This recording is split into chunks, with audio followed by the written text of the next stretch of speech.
So the second step here is that the two tools we'll look at is the department responsibilities roles chart and the systems assign sheet. So the department roles, department responsibilities and roles, I'm just going to call it the DRRC.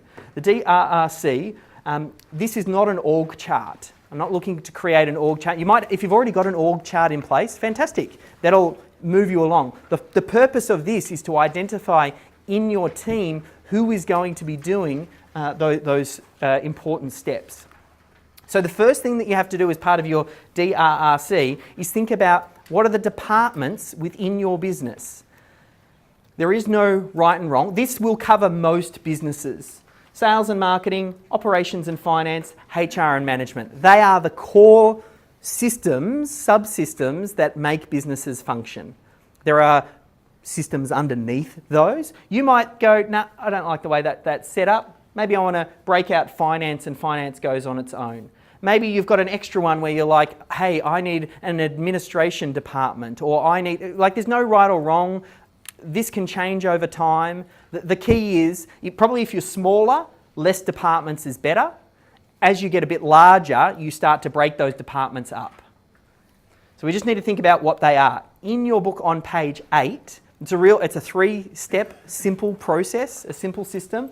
We'll take you through the departments, responsibilities and roles chart. The whole purpose of this is to find out who in your team has the knowledge that we're looking to extract from that process. Step 1, we have to identify the departments. This is just Melbourne SEO Services, so I've kind of taken it here. Step 1, we've looked to identify the departments. You write them in the column headings. Step number 2 is the responsibilities. Responsibilities, all you're doing is you're transferring what you identified in your critical client flow to the relevant departments. So we're starting to identify now what are the departments in the business, what are the things we consider super critical, the critical client flow, divide it up into the different departments, and then the final step, we just have to, you need to identify department heads. So a department head, it's okay to have one name appear in different departments. That's okay. So you'll see here, Melissa, operations, HR. It's okay for that. You just never want to have two names in the same box. You need one person who takes responsibility for a department. You don't share that role. And then underneath that, you can then start to allocate out your team, because team members will then fit underneath those different departments. Oftentimes, at least in our business, the operations team is by far the largest. And rather than listing out all of the names, I put who is the lead of the certain area and then the +1, because the lead is probably going to be the person who ends up doing the documentation for that particular thing. A couple of things to think about. Oftentimes in your business, I like to always have redundancy. You'll think there's a primary owner, and you'll hear me reference also a secondary owner.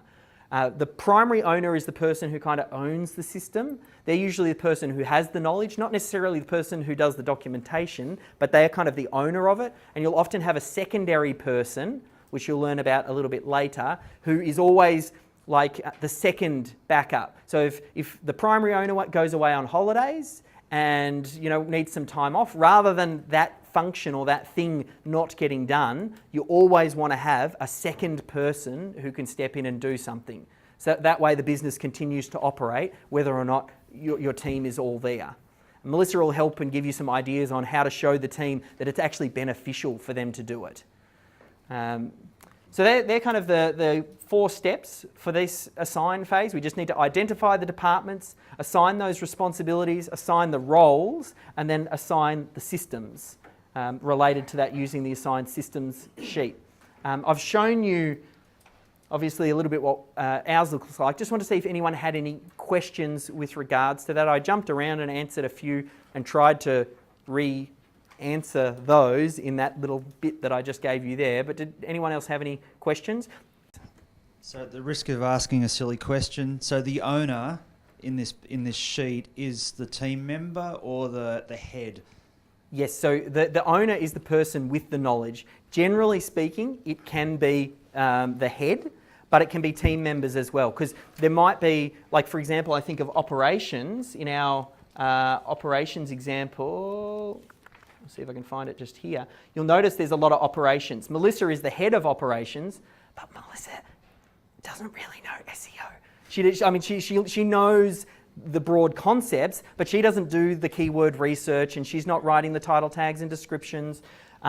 Grace would probably be more relevant to do a system around keyword, or MJ, to do a system around keyword research. July or someone might be better off for writing the title tags and descriptions. So it really is whoever has the knowledge. You don't have to get too caught up. The department head will still be the one that reviews it. Oftentimes, if the department head isn't the primary owner, they will be the secondary owner, just so they understand it and they've got good visibility over all of their department.